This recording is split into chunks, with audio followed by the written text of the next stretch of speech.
Salimata Kone, 35 ans, ne peut plus tenir sur ses pieds. Elle a du mal à se déplacer parce que, affaiblie par l'hépatite virale qui l'a clouée au lit depuis plus de 15 ans. Quand j'ai senti là, à ce moment-là, quand je dors pas bien. J'ai le vertige beaucoup même. Quand le soleil sort, je ne vois pas trop bien. Et puis j'ai en train de maigrir dans le corps. Mon cœur là aussi me fait mal souvent. Et ça là à l'hôpital, ils m'ont dit que j'ai un problème de hépatite B. Je n'ai pas l'argent pour payer ces médicaments. Ma maman ne vit plus. Je ne sais pas comment il a fait. Je suis sortie avec un peu de larmes dans l'hôpital. Salimata Kone est l'aînée d'une fratrie de 4 enfants dont le père et la mère ne vivent plus depuis plusieurs années. Elle s'occupe seule de ses petits frères malgré cette maladie qui la ronge. C'est une maladie qui m'a tellement fait souffrir qu'aujourd'hui, que je ne sais pas comment vivre ma vie. Quand mes camarades passent, je suis assis au dehors comme ça, je les envie. Mais moi, aujourd'hui, je suis devenue orphelin avec une maladie encore de plus. Les hépatites virales sont des inflammations du foie provoquées par des virus spécifiques appelés virus de l'hépatite B et C qui se transmettent par voie sanguine à travers des objets tranchants souillés, mais aussi par voie sexuelle et de la mère à l'enfant. Les hépatites se propagent de plus en plus parce que la maladie reste encore peu connue. Je ne vais pas à l'hôpital, donc aujourd'hui même j'attends cette maladie, sinon je ne suis pas au courant de cette maladie. Je ne connais pas grand-chose là-dessus. J'ai eu même un parent qui a souffert de ça, mais enfin qui a été guéri. La transmission, si je dis, je ne sais pas s'il y a la salive ou quelque chose comme ça là-dedans, là je ne sais pas vraiment. Je connais une personne qui a été atteinte de cela. Il a été pris en charge beaucoup trop tard. Le foie a été atteint et on devait retirer de l'eau de son foie. Mal traitées, les hépatites B et C entraînent la cirrhose et le cancer du foie chez les patients. 1 600 000 personnes sont atteintes de cette maladie en Côte d'Ivoire, un chiffre alarmant selon la Fondation Lévite Inter qui s'est investie dans la sensibilisation des populations contre cette maladie depuis les années 2000. Les hépatites virales aujourd'hui sont des maladies qui sévissent. Dans les écoles, nous avons animé des conférences sur les hépatites virales dans l'objectif de sensibiliser tout le monde sur le danger que représentent les hépatites virales. Nous avons aussi mené des activités, j'allais dire artistiques, puisque c'est d'abord des artistes, les Lévite Inter, donc des activités artistiques dont l'objectif était de rassembler beaucoup de monde afin de sensibiliser toujours les populations. Mais je rappelle que toutes nos actions sont coordonnées, sont validés par le Programme national de lutte contre les hépatites virales. Selon l'OMS, 240 millions de personnes présentent une hépatite chronique B, dont environ 600 000 meurent chaque année. Ici, en Côte d'Ivoire, le taux de prévalence est de 5,38% avec 450 cas déclarés par an. Le coût du traitement de l'hépatite B et C est estimé à plus de 7,5 millions de francs CFA. J'ai fait mendiant en 98 jusqu'à 2002. Bon, c'est là que Dieu merci, je suis venu trouver un coin ici. Depuis, Issouf, handicapé moteur, plus connu ici dans les rayons de l'immeuble Mirador dans la commune d'Adjamé, sous le nom de Monsieur le maire, a tourné le dos à la mendicité. La réparation de portables et la vente d'accessoires de cellulaires lui permettent de vivre un peu plus dignement, selon lui. Pour garder l'argent à côté, là, ça c'est notre cas. C'est parce que si tu as eu beaucoup de l'argent que tu veux gagner à part. Bon, comme actuellement il y a trop de problèmes, un peu de temps quand tu gagnes, tu donnes au village. C'est comme ça pour nourrir les familles. Si tout le monde a besoin d'argent pour vivre décemment, les personnes en situation de handicap comme Monsieur le maire en ont doublement besoin.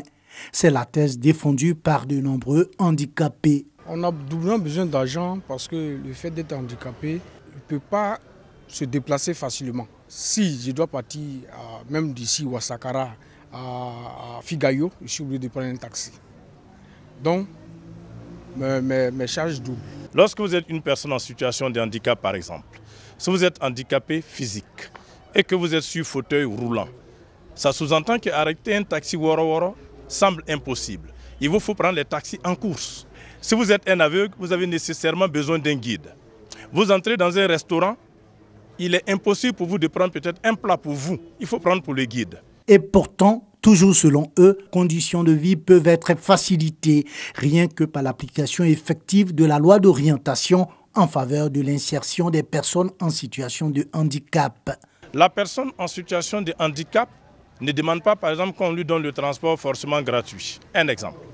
Mais si vous êtes un aveugle, que vous empruntez un bus, au lieu peut-être que vous payez 2 tickets.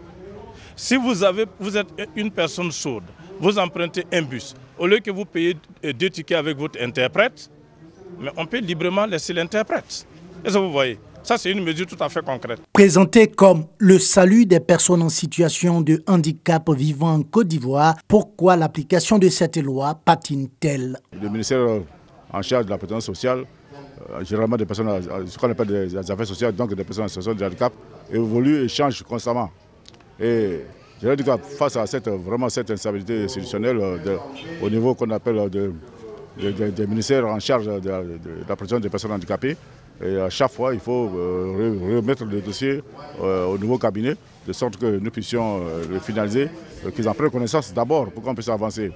Donc je dois dire que depuis quand même 2 ans, ce sont des dossiers qui sont assez avancés. La Semaine mondiale de l'argent, édition 2018, plaide pour la levée de toutes les barrières à l'application de la loi d'orientation en faveur des personnes en situation de handicap pour leur inclusion financière et sociale. Lycée moderne de Bangolo, ce mercredi 14 mars 2018, il est 10 heures passées. Devant des salles de classe, des élèves alignés attendent leur tour de passage pendant que d'autres à l'intérieur répondent aux questions des professeurs. Nous sommes à une épreuve d'oral d'anglais comptant pour les examens blancs du BEPC. Cette ambiance décrit la reprise du cours normal de la vie dans la ville de Bangolo après la paralysie observée hier. Même ambiance de reprise dans les écoles primaires publiques de la ville, comme ici à l'EPP Bangolo 1 et 2. Au niveau des administrations publiques, la préfecture, comme la sous-préfecture et autres administrations, les fonctionnaires et agents de l'État sont à leur poste. Les magasins, les commerces, les boutiques, les marchés fermés hier sont tous ouverts. À la gare et dans les rues de la ville, le brouhaha quotidien est de mise. On peut donc le dire, la vie a repris son cours normal à Bangolo. Pour rappel, la vie à Bangolo a été perturbée hier mardi 13 mars suite à la mort d'un jeune tué à un poste de sécurité situé dans le village de Bewezi-Biao. L'incident s'est déroulé dans la nuit du lundi à mardi. Un renfort des forces de sécurité venus de Man, Diokwe et Giglo assure la sécurité des biens et personnes. C'est la première attaque de grande envergure du Liban Sud. Elle a lieu le 14 mars 1978 et est baptisée Opération Litanie. Pour la petite histoire, Arabes et chrétiens s'entredéchirent 3 jours avant le déclenchement de l'opération militaire. 37 Israéliens sont massacrés dans un bus de Tel Aviv par des membres de l'OLP infiltrés depuis le Liban. Cette attaque est la dernière et la plus meurtrière d'une série d'attaques palestiniennes conduites depuis le territoire libanais. Israël décide de mettre en place une zone tampon au sud du Liban pour se protéger des attaques des fidèles palestiniens. L'opération prend le nom de Litanie car Jérusalem veut occuper et contrôler les terres qui se situent au sud du fleuve pour en faire une zone de sécurité. L'armée israélienne envahit donc une partie du Liban du sud et repousse l'OLP au-delà de la rivière Litanie dans le but de faire cesser les attaques palestiniennes de l'OLP basée au Liban contre Israël. Les réactions internationales sont vives et le Conseil de sécurité de l'ONU qui, par la résolution 425, exige son retrait et le déploiement d'une force d'interposition réclamée le 19 mars. Finalement, Sahel se retira en juin pour laisser place à la finule. 1186 civils libanais furent tués, 285 000 réfugiés et 82 villages furent endommagés, dont 6 totalement détruits dans le sud Liban. Ce ne sera pas la seule fois qu'Israël attaque le Liban. Le 6 juin 1982, les troupes israéliennes envahissent le Liban lors de l'opération baptisée Paix en Galilée. Après avoir assiégé Beyrouth pendant 2 mois, l'armée israélienne force le chef de l'OLP, Yasser Arafat, 11 000 combattants palestiniens et plusieurs milliers de soldats syriens à évacuer la capitale libanaise. Le 15 septembre, les forces israéliennes entrent dans Beyrouth ouest. Le 25 juillet 1993, l'opération israélienne baptisée « Justice rendue contre le Hezbollah au Liban Sud ». Le 11 avril 1996, Israël déclenche une opération baptisée « Raisin de la colère » contre le Hezbollah. 600 raids aériens israéliens en 16 jours. 21 janvier 2003, un bombardement israélien est mené contre des villages du Liban Sud après une attaque du Hezbollah dans le secteur de Sheba.